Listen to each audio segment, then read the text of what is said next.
सरवण बात टीवी के लिए मैं मणिराम बहलान आज हम साकेत बचाओ विरासत बचाओ विषय पे चर्चा करेंगे। सर्वोच्च न्यायालय का जो फैसला आया है, मैं ये कहूँगा दुर्भाग्यपूर्ण है। इस प्रजातंत्र में, डेमोक्रेसी में 3 पिलर हम माने जाते हैं: विधायिका, कार्यपालिका, न्यायपालिका। चौथा पिलर तो पहले ही धाराशायी हो गया, जिसको मीडिया कह सकते हैं या जो भी उनका नाम जो, वो तो पहले से धाराशायी है, वो तो एक तरफा है। लेकिन न्यायपालिका से जो संविधान निर्माताओं ने और बाबा साहब ने जो एक उम्मीद रखी थी, न्यायपालिका के अंदर कुछ लोग जो है इसके बट्टा लगा रहे हैं न्यायपालिका पे। जो भारत के लोग हैं, सरमण भारत के लोग नहीं, भारत के जो लोग जो डेमोक्रेसी से प्यार करते हैं, इस देश के प्रति अपने आप को समर्पित है, उन लोगों को इस बात का कई बार गहरा आघात, दुख पहुंचता है। सर्वोच्च न्यायालय के इससे पूर्व के निर्णय के अनुसार राम जन्मभूमि और इस मैटर पे जो निर्णय दिया गया, उसमें राम का मंदिर बनाने के लिए बिना कोई फैक्ट्स देखे, जन भावनाओं को देखते हुए सुप्रीम कोर्ट के ने एक निर्णय दे दिया। लेकिन अब अचानक ऐसे हालात में जब वो सम्मिलित वहाँ के राम जन्मभूमि बनाने वाले ट्रस्ट ने जिस कार्रवाई की शुरुआत की, तो वहाँ से जो निकल के आया वो ऐतिहासिक दृष्टि से बड़ा महत्वपूर्ण है। और धर्म के हिसाब से पूरी दुनिया के अंदर जो आर्कियोलॉजी डिपार्टमेंट है भारत का, या पूरी विश्व धरोहर के नाम से, वो और भी ज़्यादा महत्वपूर्ण हो जाता है। दुनिया के 180-82 देशों में बौद्ध धर्म को मानने वाले उनके अनुयायी है। अगर उसको जो विरासत वहाँ से निकल के आ रही है, जो प्रतीक चिन्ह या सम्राट अशोक के पड़पोते जो साकेत में राजा होते थे,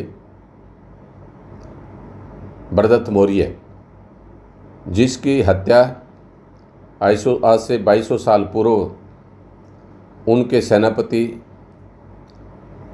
पुष्यमित्र शुंग ने की थी।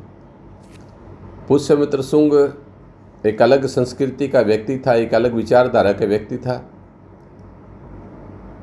पुष्यमित्र शुंग ने उनकी हत्या करके शुंग वंश की स्थापना की, और उस पुष्यमित्र शुंग को आज के टाइम में अगर हम देखते हैं, परशुराम ही पुष्यमित्र शुंग है। तो परशुराम पुष्यमित्र शुंग है, तो राम और रावण का कहीं इतिहास नहीं मिलता, केवल अयोध्या में ही है। तो अयोध्या में जो इतिहास है, तो परशुराम ही राम है और बरदत्त मौर्य रावण है। अगर राम जन्मभूमि की बात करते हैं तो उस जगह वो जन्मभूमि बनती ही नहीं, क्योंकि वहाँ जो शासक जो थे बरदत्त मौर्य थे साकेत के, और बरदत्त मौर्य के राजमहल में पुष्यमित्र शुंग का जन्म नहीं हुआ। तो ये तो किसी भी एंगल से राम का जन्म वहाँ बनता ही नहीं। लेकिन क्योंकि सरकार में जिनके पास केंद्र सरकार है, और जो सर्वोच्च न्यायालय में जो लोग, जुडिशरी के जो लोग हैं, उसमें 2 विचारधारा के लोग जुडिशरी में हैं आज के दिन। सर्वोच्च न्यायालय से लेके जिला सत्र न्यायालय तक जितने भी जुडिशरी में जो जज हैं, वो एडवोकेट्स, वकीलों के द्वारा बनाए जाते हैं, वकीलों में से बनाए जाते हैं। कॉलेजियम इनका सिस्टम है, इसके भी सवाल उठने लग गए। स्वाभाविक है, वो सिस्टम ठीक नहीं है। कॉलेजियम सिस्टम से जो जज बनाए जा रहे हैं वो ठीक नहीं है, हम इसके ऊपर सवाल खड़ा कर रहे हैं। लेकिन दूसरा ये है कि जो लोग इसमें आज के दिन हैं, मैंने कहा इसमें 2 विचारधारा के लोग जुडिशरी में हैं। एक वो लोग हैं, जितने वकील हैं उनका अपना एक बार काउंसिल ऑफ इंडिया है, और बार काउंसिल ऑफ इंडिया से हर किसी भी विचारधारा का एडवोकेट जो प्रैक्टिस करता है वो बार काउंसिल ऑफ इंडिया का सदस्य है। और बार काउंसिल ऑफ इंडिया की गवर्निंग बॉडी है स्टेट में और उच्च न्यायालय और सर्वोच्च न्यायालय में। इसके अलावा राष्ट्रीय स्वयं सेवक संघ आरएसएस की एक और शाखा है। जैसे आरएसएस की एक पॉलिटिकल विंग है भारतीय जनता पार्टी, ऐसे आरएसएस की बहुत सारी विंग है। तो एक अखिल भारतीय अधिवक्ता परिषद, जो अखिल भारतीय अधिवक्ता परिषद से जो जज हाई कोर्ट और सुप्रीम कोर्ट में पहुंचे हैं, वो जज SC ST OBC के मामले में या क्रिश्चियनिटी के मामले में या मुसलमानों के मामले में वो जज निष्पक्ष नहीं है। हम सीधा सीधा इस बात को कहना चाहते हैं कि वो लोग निष्पक्ष नहीं हैं, और निष्पक्ष नहीं है एक जज, अगर बेंच निष्पक्ष नहीं है तो न्याय निष्पक्ष नहीं आ सकता। आप फैसला तो कर सकते हैं, आपने फैसला किया है, न्याय नहीं किया। जो साकेत मसले पे जो दो लोग सुप्रीम कोर्ट में अप्रोच किया, परिस्थितियाँ थी। अब बेंच ने कहा कि आपके ऊपर जुर्माना लगाया जाए, उन पे फाइन कर दिया। आप पहुंच कैसे कि हाउ डेयर यू, आपकी हिम्मत कैसे होगी। सर्वोच्च न्यायालय को कभी भी अप्रोच किया जा सकता है अगर परिस्थितियों में कुछ बदलाव आया तो। सर्वोच्च न्यायालय ने फैसला दिया कि यहाँ राम जन्मभूमि थी, राम जन्मभूमि के जो है समतल करके राम जन्मभूमि बनाया जा सकता, बाबरी मस्जिद उसके ऊपर बाद में बना ली, ऐसा जो भी उसमें है। लेकिन जब वहाँ खुदाई कर रहे हैं, समतल उसको लेवल कर रहे हैं, ज़मीन को समतल कर रहे हैं, समतल करते वक्त वहाँ कोई भी राम और सीता की या अयोध्या में कहीं भी किसी का साकेत में ऐसा कोई प्रतीक चिन्ह, ऐसी कोई मूर्ति, ऐसे कोई स्मारक, ऐसी कुछ भी चीज़ राम से जुड़ी हुई नहीं मिली। अगर राम से जुड़ी हुई वहाँ कोई भी तथ्य नहीं है तो जन्म तो बाद की बात है ना, तो उससे जुड़ी हुई कोई बात नहीं है, उसकी दस्तावेज नहीं है, उसके जो नीचे शिलालेख है वो नहीं निकले, उनके नीचे पत्थर की मूर्तियाँ वो सम्राट अशोक की या भगवान बुद्ध की या बरदत्त मौर्य की, उस परिवार की, उनके परिवार की मूर्तियाँ निकल रही हैं।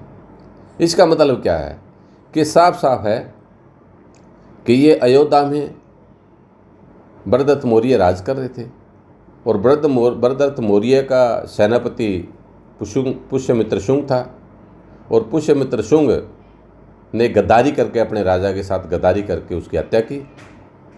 तो वो तो मुझे कहीं नज़र नहीं आता। तो इसलिए जो धर्म को मारने वाले लोगों ने, उनको भावना थी कि हमारे भगवान बुद्ध के अवशेष इससे निकल रहे हैं, उनकी मूर्तियाँ निकल रही है, दूसरी चीज़ें प्रतीक चिन्ह निकल रहे हैं। तो सुप्रीम कोर्ट के पास वो अप्रोच किया उन लोगों ने, और न्यायालय को किया, और न्यायालय में जिस तरीके से बातें कही वो अच्छी नहीं है। जो डिसीजन दिया गया वो सम्मानजनक नहीं है किसी भी धर्म के प्रति, इस देश के प्रति, और संविधान के प्रति, और न्यायपालिका के लिए भी वो अच्छा नहीं है। ये बेंच का निर्णय अच्छा नहीं है, हम नहीं मानते इस निर्णय को। ये निर्णय एक तरफा है। जो बेंच है वो अंदर से, जो बेंच के अंदर जो ब्राह्मण बैठा है ना, उसने वो निर्णय दिया, जज ने नहीं दिया। इसलिए मैं इस के माध्यम से, और हमारे जो लोग, जिन लोगों ने ये लड़ाई लड़ी, हम तो पहले चाहते थे कि जिस तरीके से दिल्ली में गुरु रविदास मंदिर की लड़ाई लड़ी गई, उसी तरीके से साकेत की लड़ाई लड़ी जानी बनती थी। और अब भी कुछ नहीं बिगड़ा है। हमारे लोगों से मेरी सलाह है, या धर्म को, जो तीसरा पक्ष है, जो धर्म को मारने वाले लोग, या श्रमण संस्कृति से लगाव रखने वाले लोग, या वो लोग जिनको ये सच्चाई का साथ देते हैं, ये समझते हैं कि ये निर्णय सही नहीं है, उन सब से मेरी अपील है कि आप, न्यायपालिका के फैसला गलत है, और जब जब न्यायपालिका ने फैसला गलत किया है तो उसकी पुनर्समीक्षा, या सुप्रीम कोर्ट का जो भी गलत निर्णय आया है उसको विधायिका ने ठीक किया है, तो हमें केंद्र सरकार, भारतीय जनता पार्टी की सरकार के उसके खिलाफ आंदोलन खड़ा करना होगा। और ये न्यायपालिका निष्पक्ष नहीं है, ये बेंच निष्पक्ष नहीं है, न्यायपालिका को तो मैं नहीं कह सकता, ये बेंच का निर्णय सही नहीं है। तो हमें आंदोलन चला के और गुरु रविदास मंदिर के तुगलकाबाद वाले मंदिर की तरह इस आंदोलन को चलाया जाना बनता है। और मोदी और उसकी सरकार को इस बात के लिए मजबूर करना होगा कि ये हमारा जो विश्व धरोहर बनने जा रही है, ये विश्व धरोहर हो सकती है। पूरी दुनिया के लोग, राम को देखने कोई नहीं आएगा वहाँ, पूरी दुनिया में भारत को छोड़ के राम को कोई नहीं मानता। लेकिन अगर भगवान बुद्ध का वहाँ स्मारक बनाया जाता है, उससे जुड़ा अवशेष वहाँ रखे जाते हैं, तो पूरी दुनिया से लोग आएंगे, 182-85 देशों से लोग आएंगे, इतने लोग वहाँ होंगे। तो हम ये चाहेंगे कि जितने भी इस संविधान से प्यार करने वाले लोग, सेकुलर सिस्टम के साथ जो प्यार करने वाले लोग, इस देश की देशभक्त ताकतों से जो केवल उन लोगों को छोड़ के जो इस देश में हिंदू राष्ट्र बनाने के सपने सुझाए बैठी, जो न्यायपालिका के अंदर भी कुछ ऐसे लोग हैं, ऐसे लोगों को छोड़ के बाकी पूरे भारत के जो 135 करोड़ में से कुछ लोगों को छोड़ के उन सब से मेरी अपील है कि इस सरकार को इस बात के लिए मजबूर करें कि वो इस निर्णय को संसद के अंदर लेके आए और इसको ठीक करें। इन्हीं शब्दों के साथ नमस्कार, जय भीम, जय भारत।